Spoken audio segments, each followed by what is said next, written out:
Greetings, greetings, greetings.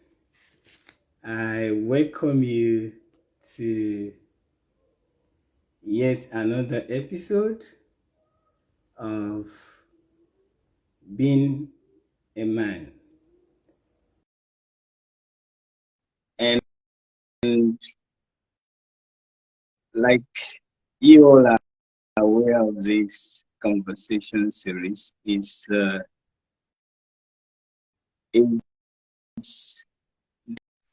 designed in such a way that we want to explore the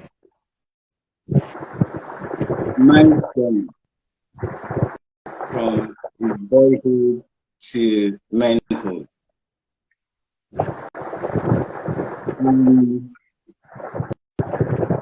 I want to welcome each and every one of you to this great, fascinating, intriguing conversation.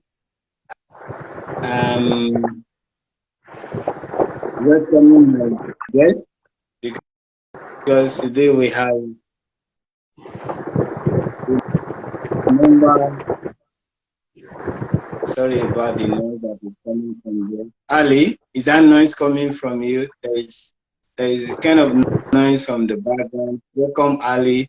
Mr. Dayo, we are hoping to have you join us as well on this conversation tonight.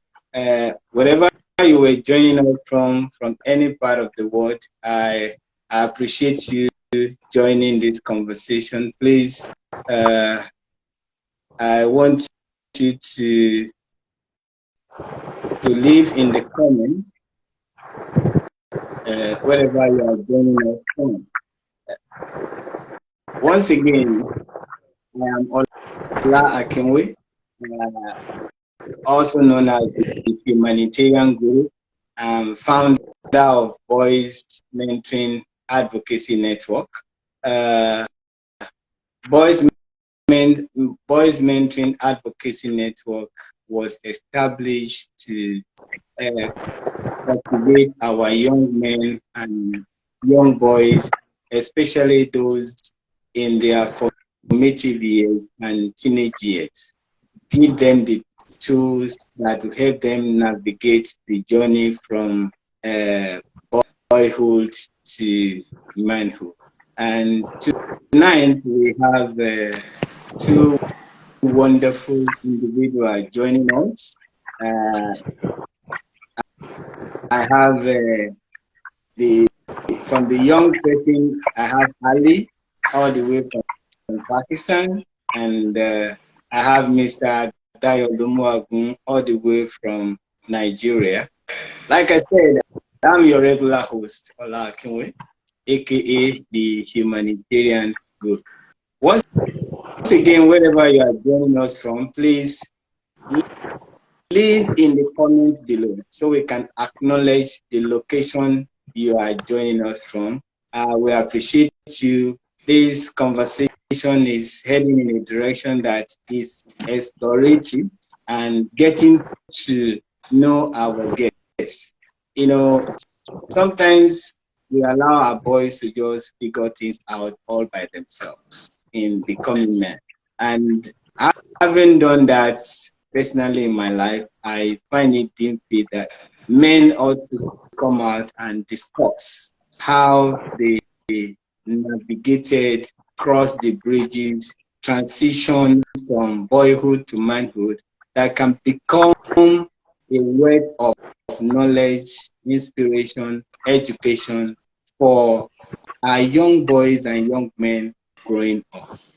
And there's a whole lot of confusion out there right now because our boys are growing up confused about the kind of man or they want to become. So these two guests that I have today will be going into exploring their journey into manhood. Like I said, we are all still figuring our lives out. So on this episode, I want to thank you, Mr. Dayo, for joining me. And I want to thank you, Mr. Master Ali Raza Khan for also joining all the way from Pakistan. And briefly, let me bring my guests to you in the audience so you get to know who they are and we go into the conversation straight. I'll start with Mr. Dayo because he's the older guy here. And Mr.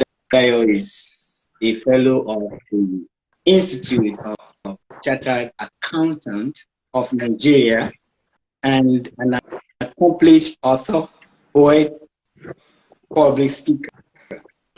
He trained with Deloitte, Nigeria, and holds a bachelor's degree in accounting from the University of Ado-Ekiti and a master's in financial management from Edinburgh Business School, UK, and a student of law at the University of Law, UK. There he has held several leadership positions in both for-profit and non-profit organizations, consulted for many top brands in Nigeria. He passionately campaigned for the need to build efficient and sustainable institutions and ensure saner society. He tirelessly pursues this goal through various platforms, especially through his writings, motivating young people to fulfill their dreams. Dayo is an approved tutor in accounting at the Edinburgh Business School. He is also the president of Anglo's Books Nigeria Limited. Dayo is a choice speaker on subjects including leadership, strategy, accounting, and finance, emotional intelligence, financial intelligence, and so on. He is a regular public analyst on national television stations here in Nigeria. And one thing I love about him is that during his free time, he loves farming and he loves teaching. A born teacher for that matter. So, Mr. Dayo, welcome. Glad to have you with us tonight. Thank you so much, Ola. It's my privilege to join, and I really appreciate this opportunity. I look forward to a wonderful discussion today. I mean, with yourself and Mr. Khan from the other end. Thank you so much. You're welcome. And the second guest is nobody else than Ali. I met Ali in 2021, and he came on board to close, excuse me, a conversation that we had on a particular topic relating to boys' future, boys' challenge. But let me start with Ali. Ali is now 16 years old. I met him when he was 14. He is an interviewer, a writer, and a motivational speaker from Pakistan. He is the founder and host of the AK Show. Ali serves as an anchor person for Youth Empowering Council, and he believes that better correspondence and communication can lead any country into becoming a developed nation. He utilizes his power of social media to discuss genuine social concern, and I've spoken about several important societal issues such as climate change, ignorance, neediness, social injustice, male-controlled society, gender discrimination, and so on. He aspires to be a political leader, maybe, let me say, one day the president of Pakistan. I know so. It's possible. So, Ali, welcome. Glad to have you with us tonight, all the way from Pakistan. Thank you for having me. It's an honor. I've been looking forward to this since many days. Thank you. All right, Ali, let me start with you before I go with Mr. Dayo right now. Can you tell us your experience like growing up as a young boy? What is it like in Pakistan, growing up as a boy in your family? That's a good one to start with. I've had, I would describe my experience growing up in Pakistan as very happy, I guess. And at the same time, there were, ups and downs, obviously. Like, I guess all teenagers go through turbulences and a lot of challenges growing up. So my case was no exception. I've always had, good things happening to me. And yes, there were some pitfalls as well. There were some times when I felt despaired. And yes, there were times when I was just, things weren't in my control. And I guess that's totally fine. That's how life works. But so far, it has been amazing. It's been a lot of anecdotes that I have taken throughout these years. Growing up in Pakistan is good, very good, especially for a teenager, because especially if you are a boy in Pakistan, there's a certain dominance, and which again falls into our patriarchal system. We are naturally taught to be dominant if you are a boy, which I don't agree with at all, which we're going to talk about as we move with the interview. But I'm really, really looking forward to knowing more about you guys. And I think this is so wonderful that we are here. And the moment you guys approached me for this, I was so excited. I thought this is such an important thing to do. Although I have my board exams coming up next week, I guess. Yeah, next week. That's next week. But I thought the moment this opportunity came in, I was like, I just cannot let this go because this is so significant. Just reading that title was so nice, and I think it's really important that you guys have taken this ambitious undertaking. So let's see what we have. Over to you, Ola. Okay. Yeah. Thank you, Ali. I will throw the same question to Mr. Dayo. Yeah. What could you tell us your experience growing up as a young boy in your family, Mr. Dayo? So I think I mean a good question to ask, Ola. But so incidentally, I have a book that I called My Father's Farmland, which was like a child autobiography of myself. Okay. Yes, so interesting. I would say it was interesting. It was there were the ups, there were the downs. If you remember that I lost my dad when I just was in primary 4, so it was not that rosy. But the good thing about it all is we live in an environment. I mean, I grew up in an environment where it was believed that the whole village should be the one looking after the child. So it was not the boy, the daddy's boy or the mommy's boy. It was the community boy, as such that if you go out and you do the wrong thing, you can be sure that maybe 2 or 3 or 5 people will report to your mom even before you get home. So they will have reported you and even caution you there. Nobody will be afraid to beat you, to give you the beating you need if you do the wrong thing. They scold you and they put you on the right direction. That was the environment where I grew up, and that goes a long way to shape the character that was formed in us. I mean, things around honesty, things around hard work, things around respect for elders, and all of that. So it was that kind of environment. It was not a city, but even at that, we enjoyed. We went to the farm. We do household cultures and all of that.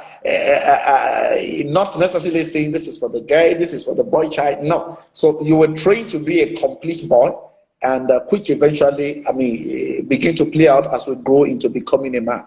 I just try to summarize it. It's a lot. Yeah, I know it's a lot, but Mr. Dayo, one thing I want to explore from your adventure is you lost your father very early in life. Yes. Could you describe the father figures in your life growing up, and one thing you can really, really recall about this individual man that has a very huge and positive influence on you? So that's a big one. But let me start from like this. Incidentally, my dad was a very good man before he died. And this is somebody that can practically gouge out his own eye and give you. I mean, just to show the extent that he loves and cares for you. So to find somebody that will fit into that mold, maybe it was extremely difficult. So I think I need to establish that. But along the line, as we grew up, so the struggle started.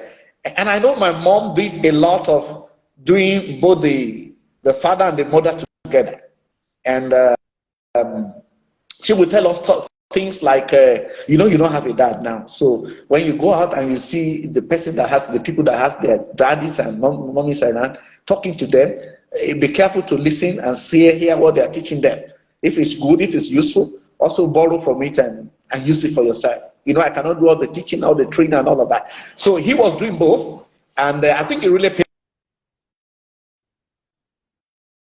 Okay.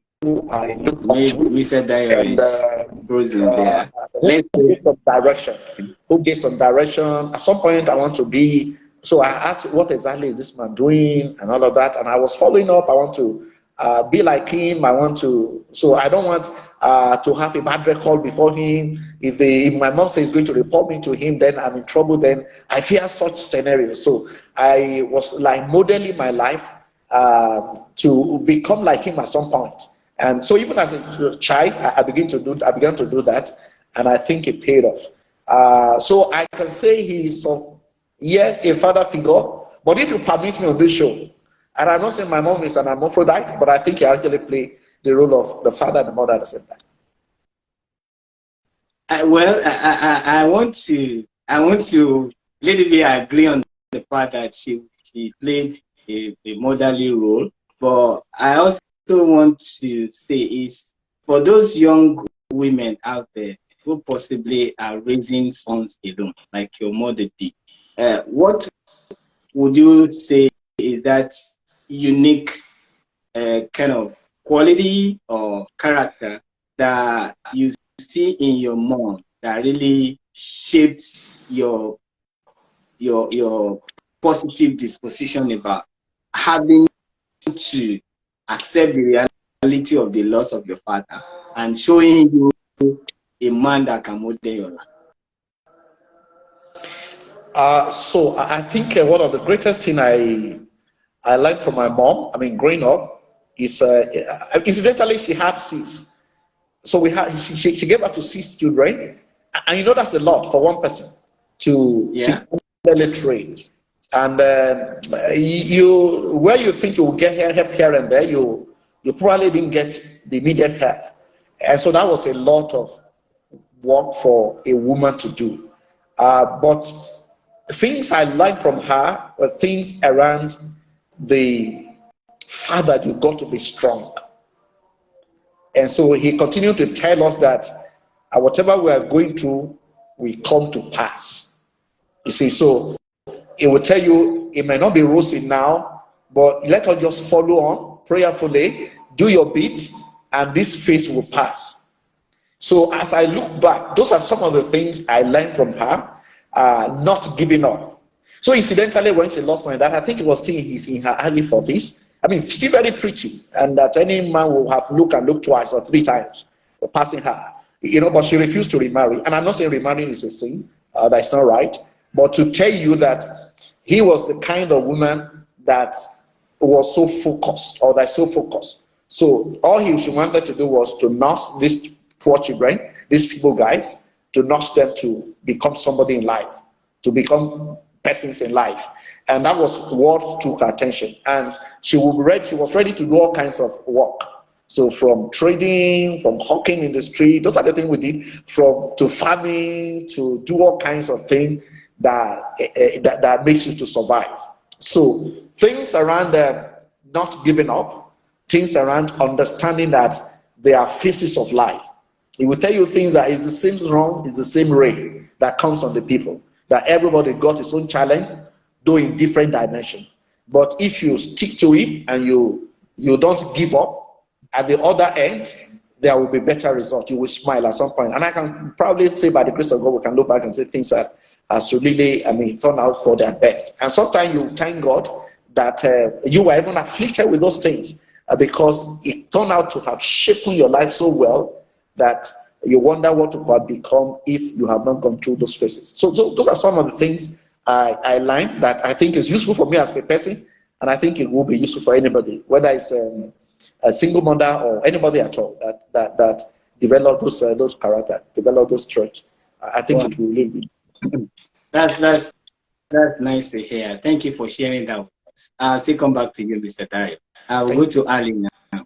Ali, this is this is a question that I really want you to explore, because as a teenager, one of the hardest emotional, psychological, and spiritual work a boy will do is becoming a man.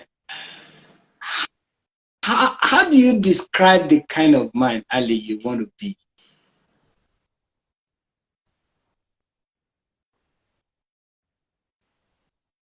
Ali, are you there?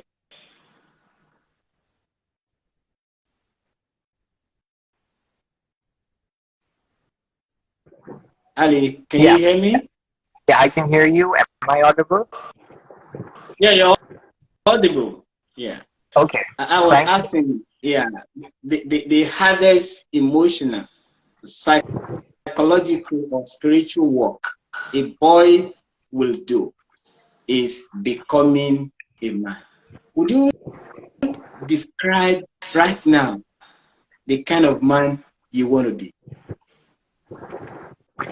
That's a wonderful question, first of all, to begin with. And in continuation to what my fellow speaker said about not giving up, I really admire what he said about not quitting, and just because I believe, I really truly believe that you just have to keep your head above water, and soon you will realize you're walking over that water. Anyway, coming to your question. Okay, so uh, so here's what I think I want to be as I grow up into a man. So as a teenager, we as teenagers are often looking up for validations, to sort of process things up. We always, I think you do, we do, he does, everybody here does need validation in order to, operate through life. But I want to be somebody who's so strong, who's strong enough to show vulnerability, and at the same time who can operate without any validation, who doesn't need validation because he's confident enough in his own self, he knows his worth, but at the same time he's vulnerable enough to be humble, and to be down to earth, and to listen carefully to others, and to have a wider perspective of the world. And I plan on doing that by practicing every day mindfulness. Listening to other people's stories. Why am I here tonight? That's because I really, really, really believe in the topic. I really believe in the cause that you guys are working on. That's why I'm here. And another reason I'm here is because I want to listen to you guys and your stories, your wonderfully incredible stories, and stories that inspire. So yeah, I want to be somebody who is vulnerable enough to be able to listen to others, and to have Yeah, empathy. Ali is frozen.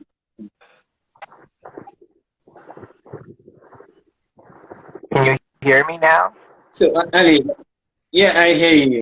What I'm trying to explore is, if you have have imagined the man you want to be, what is that this quality of the man you want to describe, that when Ali becomes a man in his 30s, in his 40s, this is the man I really want? Do you have I a way you can help us describe that? um I want to be a man who it. I have a little bit of different definition when it comes to manhood. I don't believe that a man has to be so powerful physically. I think he has to have an emotional intelligence. He has to be emotionally strong. He has to make himself so strong, especially in a country like Pakistan, where most of the responsibilities of the whole family at the end of the day eventually lies to a man's shoulder, especially to the boy of the family. As I'm sure it happens in many parts, that is kind enough to listen We to we somebody. having a network. Okay, so you guys can go forward if there's a network issue. Yeah, we understand that the network issue, and we will make do with what we have as the conversation continues. I still want to explore that part of Ali where you talked about, in your country, the responsibility of uh, families rests on the shoulders of the man, and you have an ideal of a man who, excuse me, is emotionally intelligent. And looking at patriarchy, Ali, how is patriarchy influencing the man you want to become, right? Is there a way it's influencing that type of man you want to become? Definitely, I think patriarchy does have a huge impact in the kind of man or person one becomes. But I don't think so for me. It doesn't work for me because I guess I'm educated enough, I'm literate enough, or I'm aware enough to make the right choices without letting things like patriarchy come in between my way of exploring and navigating through life and other stuff. So I don't think so. I'm ever going to let patriarchy come in my way of being humble, of being a real strong person in true terms. I don't think so. But yes, it does has a huge impact on many parts of Pakistan. It does play a huge role, and you know the end product is a toxic person. That's it, toxic person Yeah.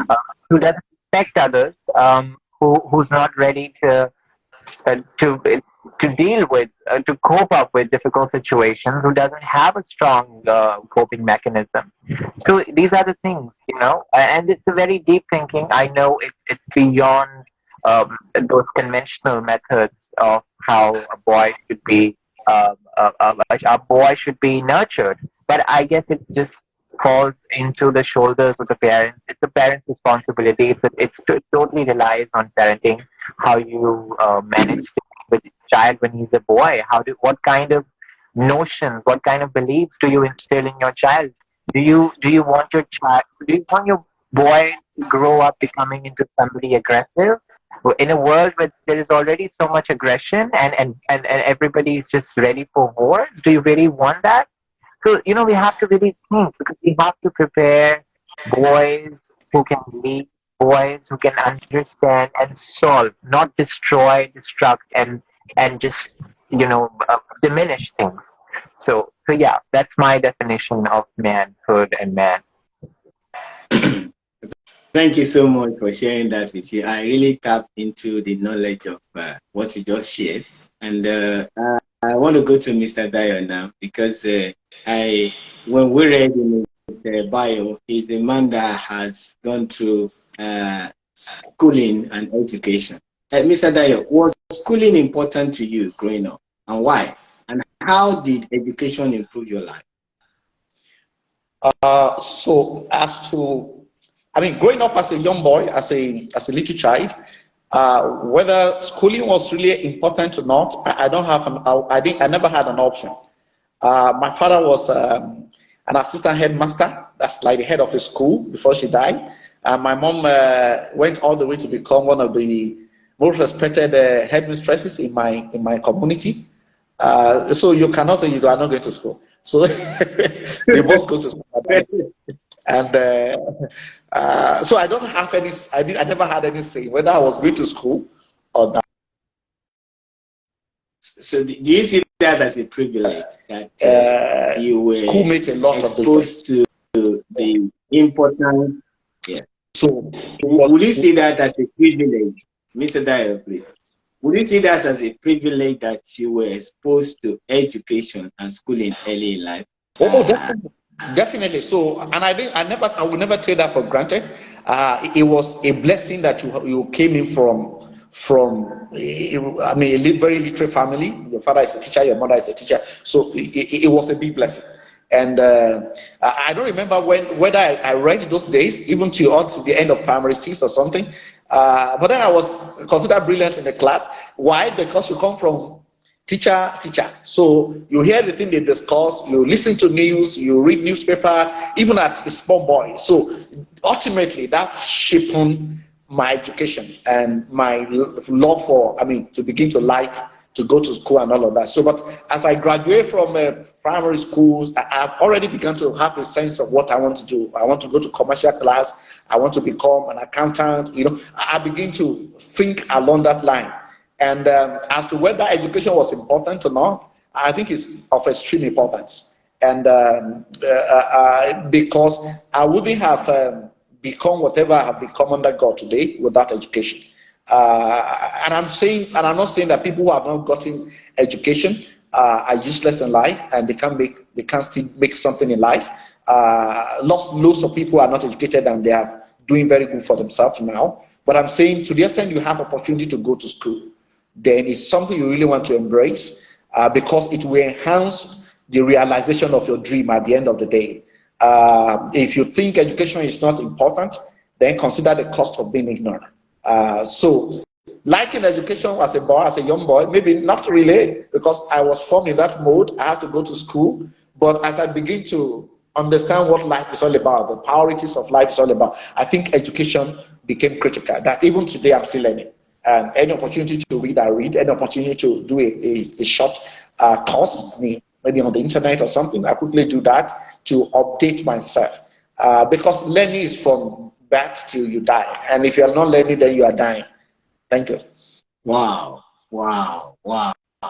Ali, you just have heard that. Today's teenagers or teenage boys, Ali, a lot of them are going through academic stress, academic frustrations, academic conflicts, academic anxieties, and academic pressures.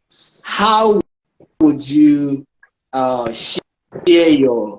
to share your coping skills as a young man doing very well in Pakistan today? How do you cope with academic conflicts, pressures, anxieties, and frustrations? Oh boy, wow, oh boy, what a wonderful question and how relevant. I'm really glad you have asked this question. Um, I think the academic system here in Pakistan is pretty complicated. Yes, it does. It is very contradictory to what we believe usually, what education is in general. But yes, the systems are pretty weak, and the stress. Oh my goodness, it's huge. It's colossal. I don't think so. The sensitive shoulders of our boys and our girls, our teenagers are strong enough to handle that much of stress. And yes, it can be very overwhelming at times. But one thing that I say to everybody, I've been training a lot of boys and girls online and physically also. I've been going to this Catholic school for almost 10 years now since I was a child. So I go there quite often and I train these boys on how to cope up with academics. One thing that I'd always tell them is it's the same thing what my fellow speaker had said. Do not quit. And I give them these real lifetime examples. Do you think that Abraham Lincoln would have been the president of the United States if he had given up when he failed in business early on in his life?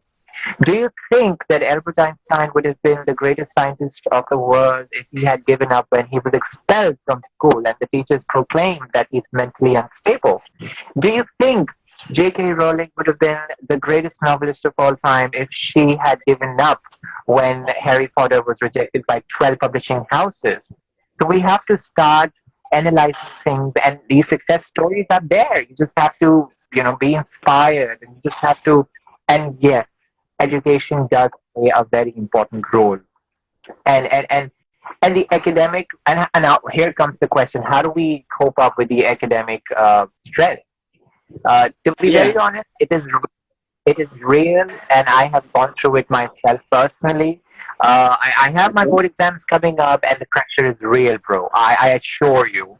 But how do I cope up with it? Is you do not have to really, overwhelm yourself. You do not have to burdenize yourself. You just have to, yes, it is okay to stress out sometimes because that's how things work out. And everybody have different coping mechanisms. For me, it's very important that I have a certain discipline, and there is this profound sense of control. To be very honest, I do study, but not too much. I used to study a lot. Like I used to give 6 hours every day, but that won't work for me. It would work for me at a certain level, but not anymore. So now I have learned to give certain hours to study, and there's this time when that's just me time. where I go out, I have my walk, I have my tea, I have my snacks or whatever. And that to me is so important because the social trends, the influence of family, the peer pressure, it is too much, and this baggage. It is the most difficult thing to have the courage and the guts to find your growth in a world full of distractions. And such is the case with academics. You just have to take it as one part of your life. You don't have to, you don't have to think, if this doesn't work, if I don't pass this exam, this is the end of my life. No, it is not. A opportunity there. There's this whole sea of opportunities. You just have to keep your head above water, and as I said, you will start walking over that water, my friend. That's my suggestion to all those boys and girls out there going through exam stress or any academic confusion. Wow. Thank you for sharing this, Ali. It's deep at your age to be able to share these coping strategies with us, and encouraging young boys out there never to give up on their dreams. And when you mentioned that in the past you invested over 6 hours into study every day, but now you have developed a much better strategy that works for you, and now you can study at your time. And whoever is going through some academic failure in school, you should not give up. This is a word for the wise, and I did appreciate you sharing that with us. Discipline is important. Yes. Now, Ali, let's explore a little about academic discipline. You know, sometimes we see a lot of young boys who don't have this discipline towards academic pursuits or achievements. How do you discipline yourself to achieve your goals academically? I would start off by saying it's a lot of work, and it's a collective endeavor. Actually, you have to work alongside your friends, your family. You have to make certain rules which you have to stick by, no matter what happens. And the beginning, first few days, when you make these changes, when you make a certain routine, are the most difficult. You feel overwhelmed, you feel bounded, you feel like you are caged and that you are stuck. But the thing is, after 3-4 days, it does get better. But the beginning, as I say, the inception of something is always such an obstruction, and it's always such a challenging thing to do. You just have to start. Start off. You don't have to really push yourself too forward. Start off on these little baby steps. You wake up in the morning. Uh, let's start off by not picking up the phone, not picking up phone as the first thing that you do in the morning. Let's just start off by going out and taking sunlight, or just reading a book, or spending time with family for the start of your day for a couple of hours. And then you can use the social media, and that should have a particular hour.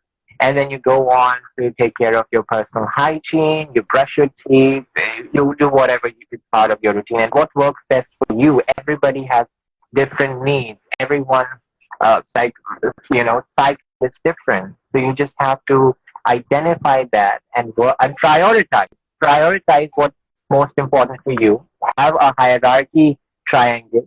Put what's most important for you in the bottom, because you climb up on top of the mountain from here. You don't start from here. So prioritize, and have it clear. Have a clear map in your own brain. Do that, and things will work out for you. Now, talking about study, I do believe in quality over quantity. You do not have to pressurize yourself. You just have to do as much as you can, or as much as your brain and your body allows you to. You don't have to really pressurize. Work smart, make notes, short notes, work on them, and then just close it. You just take walk in between while you're studying, and it's okay. There are some boys and girls who would like to study during the day, and some study during the night. It totally depends on you, what works for you. experiment. Always, try and experiment things and know and identify what works for you and work on it. Really seriously work on it. Create a profound sense of discipline and then control. And I know it's the most difficult thing in the world to have control, discipline, especially where there is so much baggage around you. There's so much distraction. And that is the most bravest thing, to work harder when you know that there are so many distractions, when you know that there is hardly anyone who's there to validate you. But you have to validate yourself, celebrate your own success, make these changes, and when you succeed, yourself, have a cheat day. Go out and play with your friends for a little while. Don't study every day. Make these changes. Gift yourself. Treat yourself. This is what I advise all the young boys and girls you should do. What do you think about it? Thank you, Ali. Okay, Mr. Dayo is back. I was going to ask Mr. Dayo's view on this question, but as we continue, Mr. Dayo, how did you explore the issue of meaning, value, and purpose? Today, you are the first Nigerian that I know that launched 15 books in one day. And this is a feat that only someone who has explored the issue of meaning, value, and purpose in life. How did you get this done? Thank you, Ola, for the question. I think I return the glory to God for the opportunity to have done such a noble thing. But I think beyond that, you see, it's only in the dictionary that you see that enjoyment comes before work. So in the dictionary, because I think alphabetically you will see that the word enjoyment or gain will come before work or pain. But in real life, it is the later that comes first. So you do your work, you do your study, you do the hard work, you go through the pain before you can begin to think of at some point it will pay the dividend and you can begin to enjoy. So I think when it comes to purpose, I just what I decided to the extent that I discovered that I have the passion to write. And I just begin that, okay, I wrote the first one from the first day that I wrote my first book, and I see the impact it made on somebody. So, for example, my first book, I think I titled The Rush for the Top. So, The Rush for the Top was one guy, one guy who had decided I was not going to school again and all of that, and from a well-to-do family, but it's just something just entered him and said he's done with schooling. And he was able to read that book. He just read the book, and without anybody talking to him again, he just packed his book and tell the parents that, Mom, I'm going back to school and all of that. And so when I had that testimony about the book, tears was practically dropping from my eyes. And I said, so it really helped somebody. So to the extent that it helped somebody, I think I want to write more. So one, I think that's answered the question, what is the purpose? The purpose is that as people read your work, if they get motivated, if they get encouraged, if it answers a redo for them, if it gives them a solution, I'm the happiest. So it was not first about making money. If at some point you begin to pay the bills, all fine and good. But if the business side later, it's first what can it achieve? Who can this help? So we got to a society where a lot of things are happening in the society that you wonder if this continues for the next 15, 20 years. Are we still going to have a society? And so societal issues, societal challenges, and decadences all over the place that you see, then you become uncomfortable with it, and people are not laying down values these days. So the things that you naturally grew up with, I think somehow because of globalization and advancement in technology and ICT and all of that, we are beginning to lose some of these values.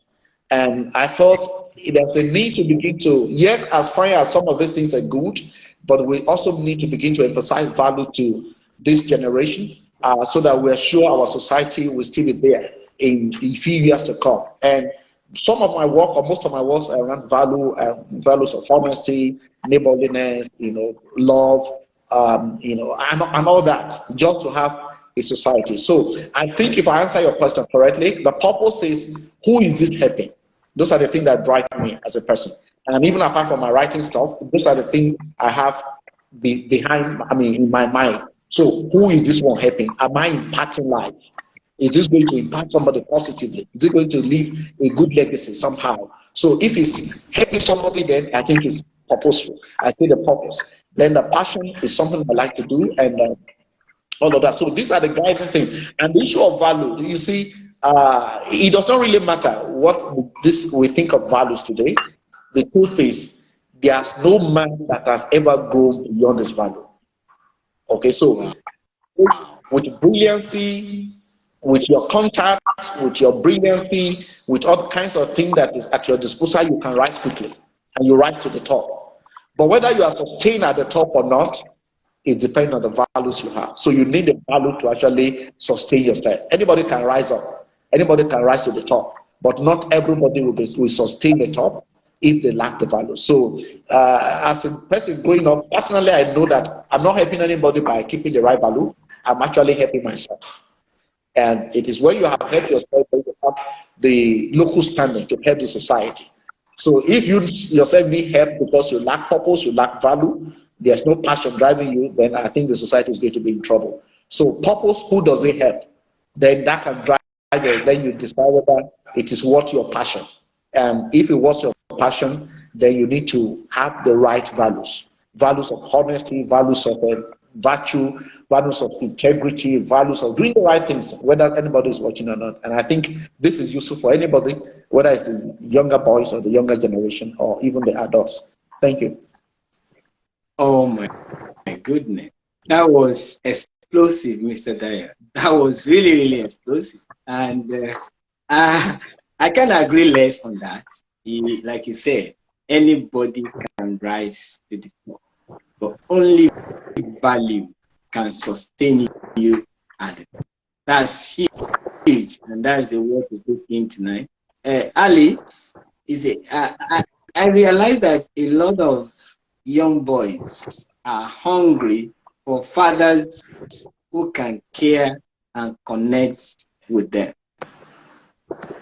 Can you explain to our audience or the boys that will listen to this conversation afterward, what are your bonding activities, or how do you connect with your father?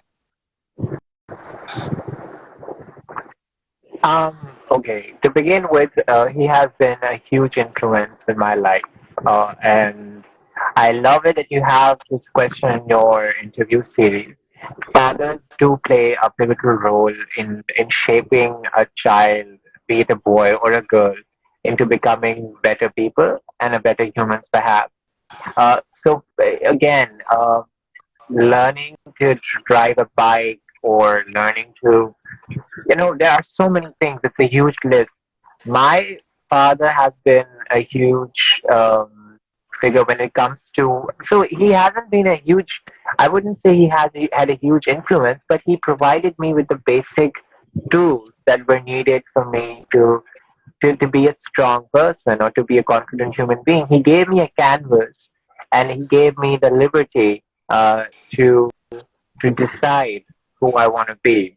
And I think that's because he was sure enough, and he had confidence, and he's sure enough in the fact that he has raised me in the right way, that I am capable enough to make better decisions and better choices for myself. And that, but yes, he had guided me every time I was in trouble or every time I had issues, be it at school, be it with friends. I cannot even think about doing anything without him. And it's not something that he asks me. He doesn't ask me to take his consent for every single thing. But I think it is my responsibility. It's an intrinsic responsibility. That's how I take it. That it's important to tell your parents everything that happens to your life. And yes, there are certain situations where you just cannot tell certain things to parents, and that's where the friends factors come in. That's what friends are for, telling them your secrets. But I think the values that have been instilled in me are so strong enough. As Mr. Dayo said, everybody can reach to the top, and not everybody can retain that position. So again, values have to be strong. Your paradigms have to be really strong. You have the capacity, the bandwidth to deal with things like adversity, things like even if in your professional life there are many instances where you feel helpless, but it is your upbringing. Those are your core values that to play and help you get out of situations like that. And at the end of the day, that's how you lead life. You are a representative of your values and of your paradigms. How do you talk to people? How do you believe? And fathers do play a pivotal role in so many incredible ways. My parents have been really, really kind enough. They have been a huge support for me, especially when it came to me stepping into this social media zone. They were very supportive, and they said, "Go ahead, you can do this." If it hadn't been for my father or even my mother telling me to do these things, I don't think so. I would have been confident enough to speak and be heard.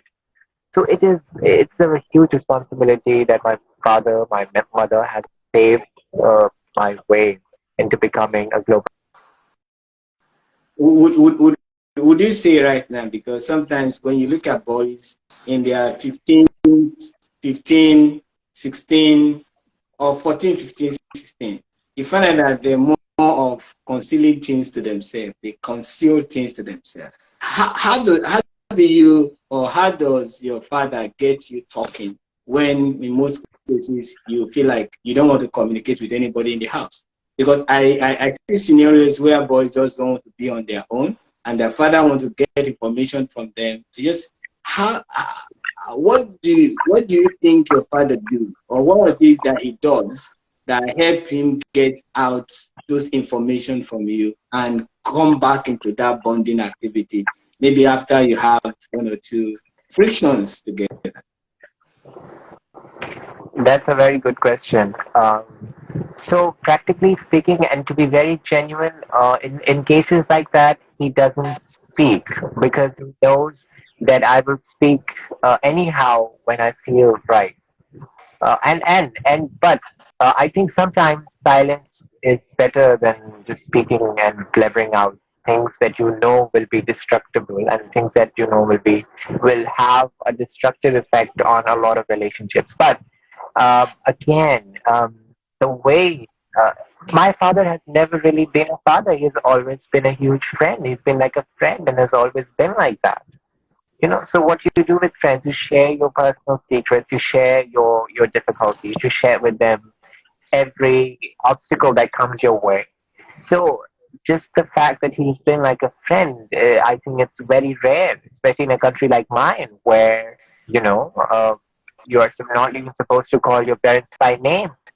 Do you know that? We are not supposed to call our parents by name, and if we do that, it's an indication of discourtesy and Yeah. and and and dishonor. So I think parents need to realize the importance of allowing your kids to feel comfortable around you and not be intimidated by your superiority.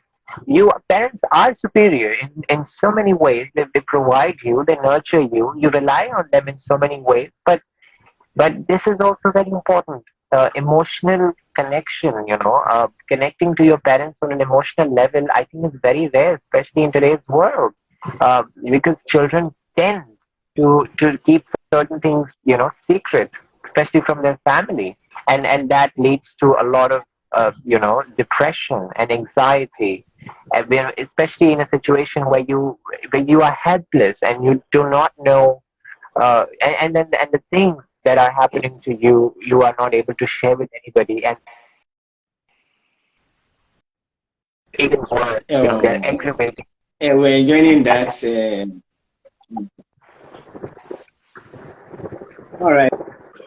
Thank you. Thank you for sharing that. We are coming to the final part of this conversation. And I'm still going to go to Mr. Dayo right now. And this is very, very, I'll use the very personal for my experience and other experiences of men out there. Mr. Dayo, one of the top 5 most stressful life events is job loss.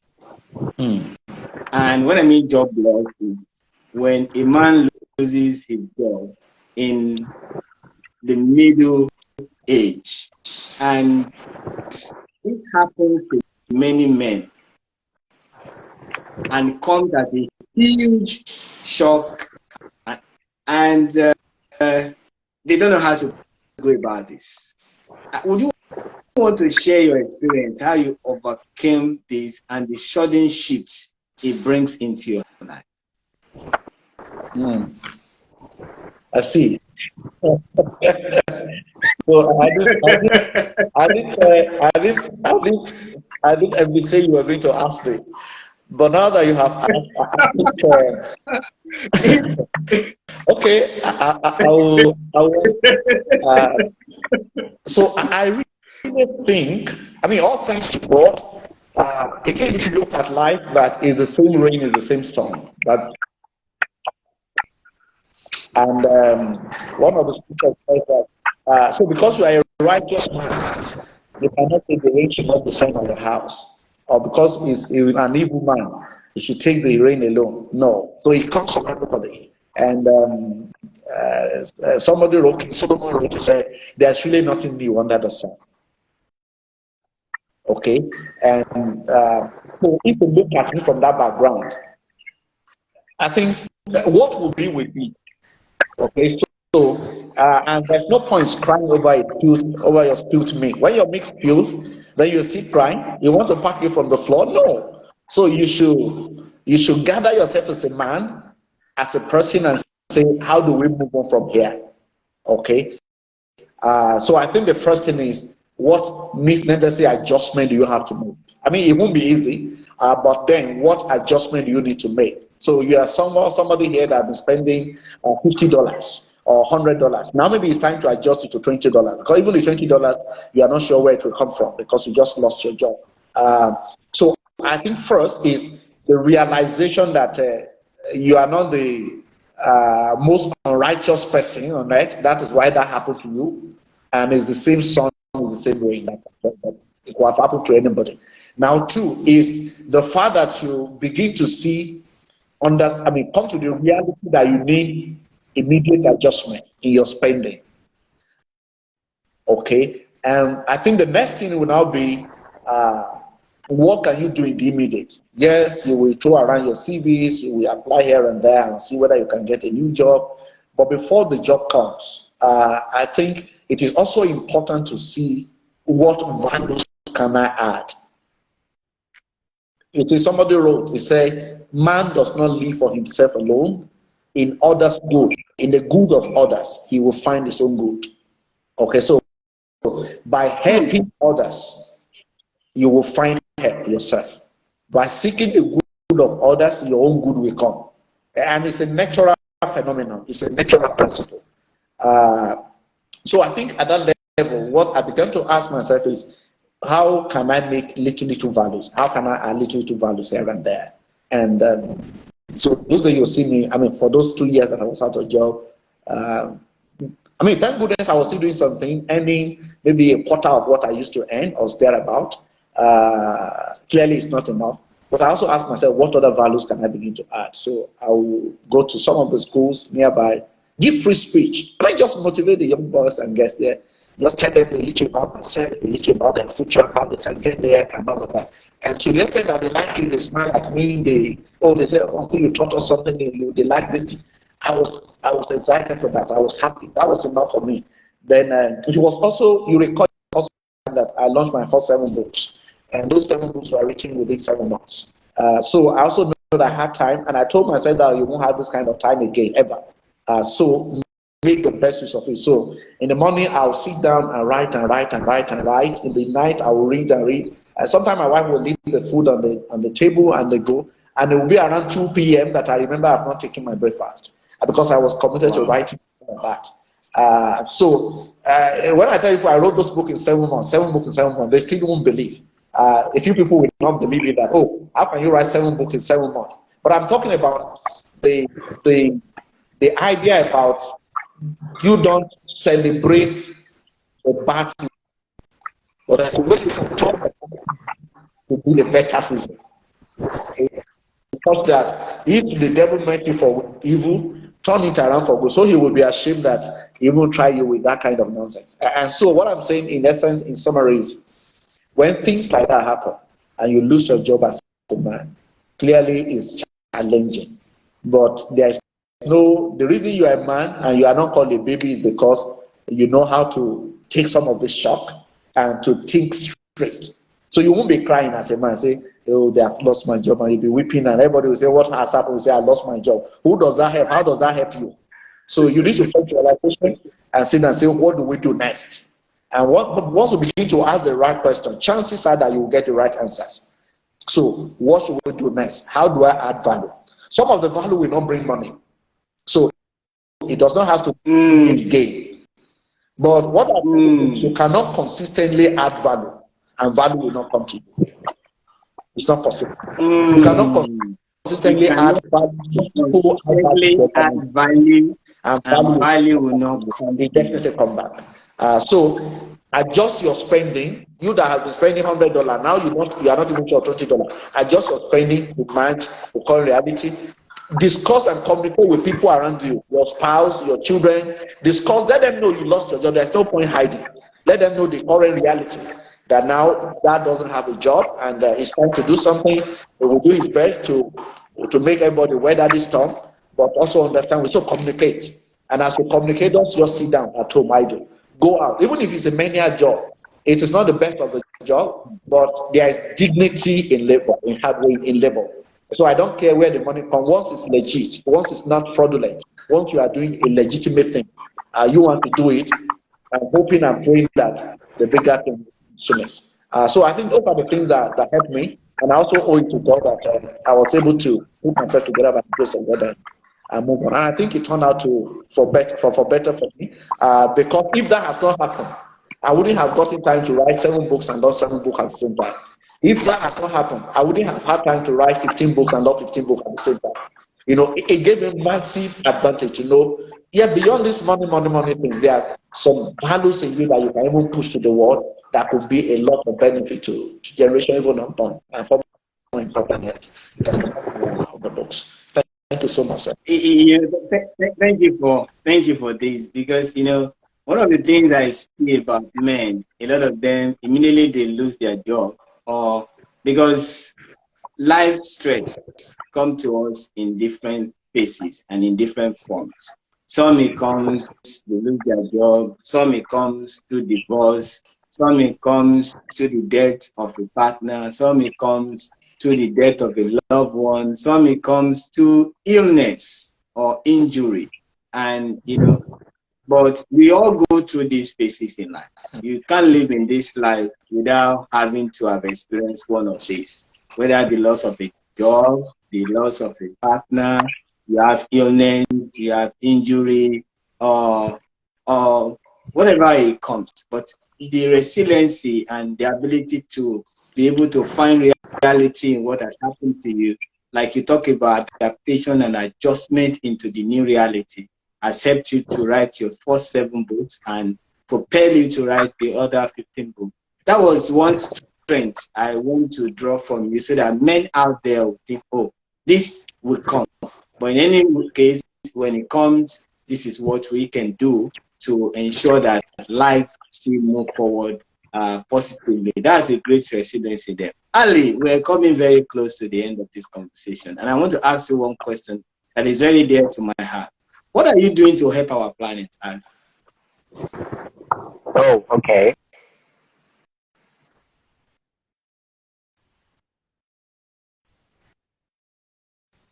Yeah, is Ali there, or we having a buffering network issues there? Can you hear me?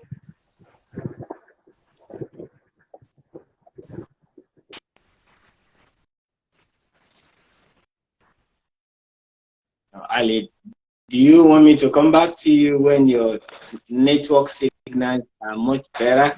And Yeah. maybe I'll go back to Mr. Dayo, or Ali, are you back? You're back. Can you hear Yeah. me, Ali? Yeah. Yes, I can hear you. So I was asking you, what are you doing to help the planet? And uh, secondly, how do you envision your life when you are 60, 75, and 85? That's a very deep question, and I think I would need to introspect and analyze a lot of things to be able to answer that question. But I would say one thing, that to be able to help the planet, you do not necessarily have to do something,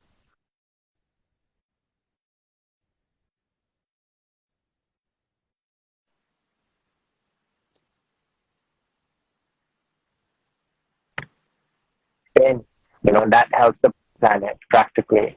And you can help the planet, secondly, by being kind to others, having sympathy for others. Be genuinely kind to others. Do not just be pretentious, but have an actual sense of kindness. Secondly, how do I envision my life? I envision myself becoming, um, I don't know, this is such a difficult one, but I envision myself somewhere good, doing, making an impact, and that could be small impacts, bigger impacts, but yes, definitely somewhere where I can empower other people, somewhere where I can inspire creativity and bring joy to other people's lives. So yeah, that's how I envision my life. Wow. That was a great envisioning there, Ali. And if you could advise a teenage boy truly, what do you think teenagers desire most from adult males now? Sorry, That's I didn't get one. the question. Lastly, yeah, I say if you had to, if you want, you have the opportunity to ask on behalf of teenagers, what do you desire from the adult males? Secondly, we are in the era of fear of missing out on social media, which has created addictions for young boys.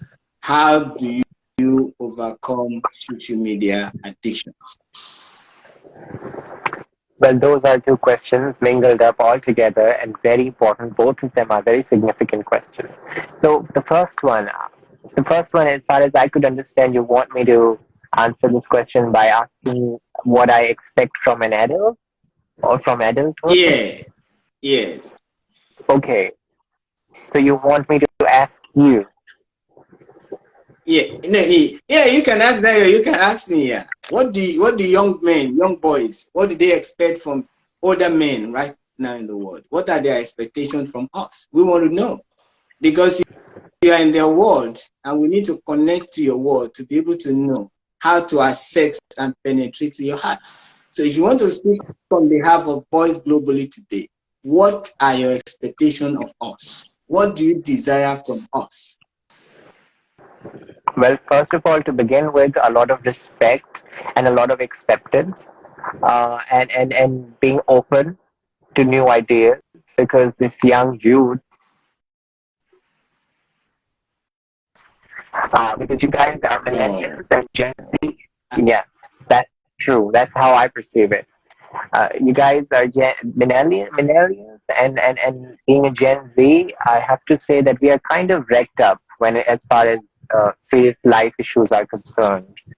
So we expect elders like you to be kind enough and be open enough to welcome us, despite of all the flaws that we have, despite of all our addictions and stuff like that, and guide us through those moments, when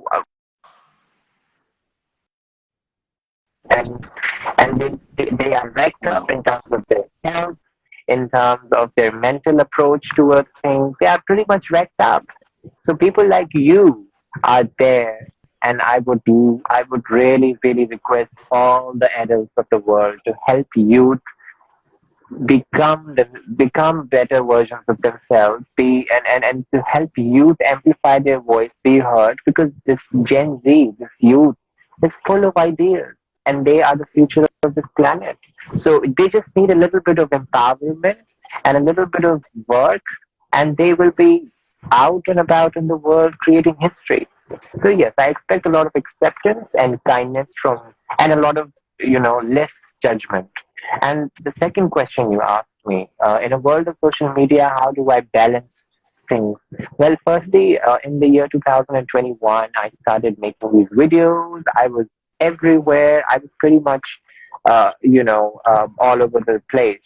And I realized after some months that it was getting excessive, and that it was impossible for me to maintain certain things in my own personal life. Like, for example, my health was getting worse, and it was aggravating because I was spending a lot of time on social media. My eyes were being affected because of too much exposure to the screen. So I decided to take off from social media for a couple of weeks, and then those weeks turned into months, and those months turned into years. Now, I wouldn't say I was procrastinating. It was a very conscious decision. So youth of today have to make this conscious decision, because everything has a price to pay. You have to indulge it. There's Oh, always a price to pay. I, I, And the moment you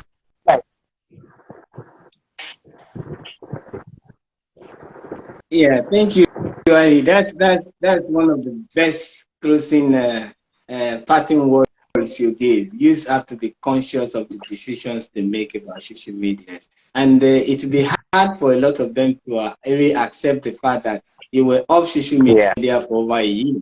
Yeah, it will be a very difficult thing. And this is someone who is regularly on social media, interview top people in the world. The past political leader of your country was all over you to be with him and all of that. And you just decide to say, oh, this is not helping my health.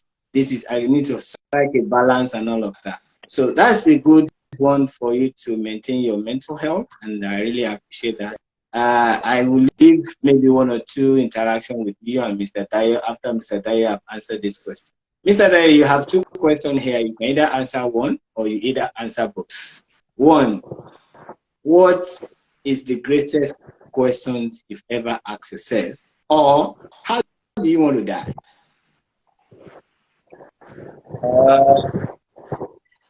Which one will I answer? I'm not sure.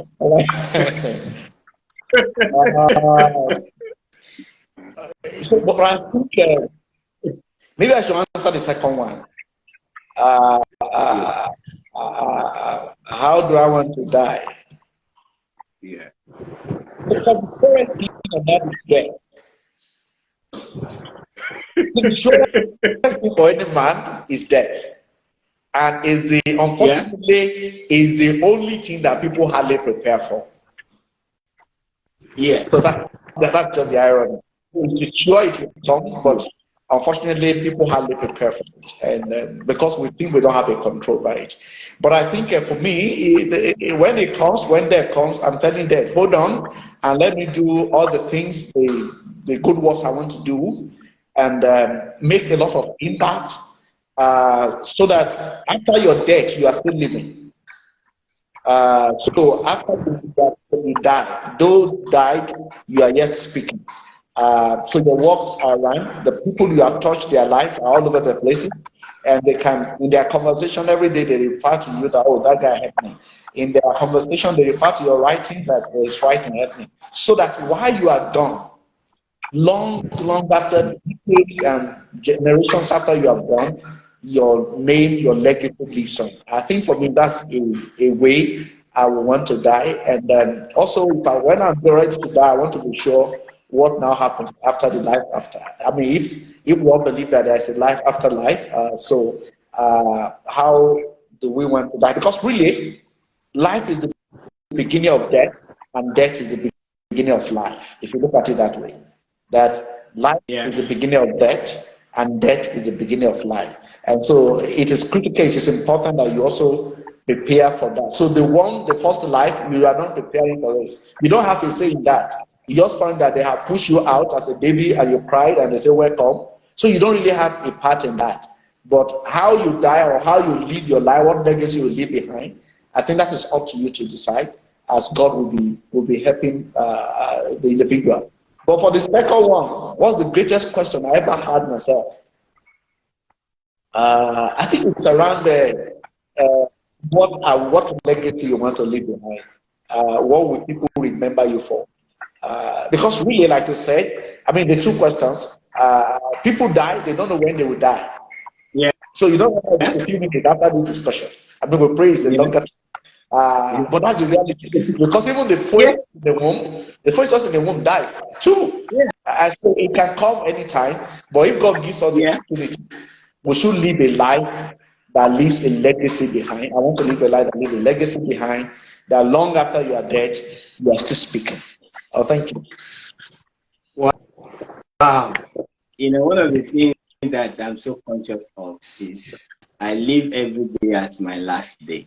So if tomorrow comes, I'm grateful. And if it does not, I know I finish my work before I exit here. Every conversation comes to an end. I feel like we should continue with this, but time is not our friend anymore. I appreciate both of you for showing up in this conversation and exploring your adventure together. I'll share this on our social media platforms, on YouTube and all of that. People will watch later. And some of the highlights from this, I'm going to extract them for young men to understand your wealth of experiences and how it's going to help them shape their life for success, for values that will sustain them when they get to the top. Ali, do you have a question for Dayo, or Dayo, do you have a question for Ali? Or how can people find both of you? How can people find you? It's open to anyone who wants to answer. I think I should start.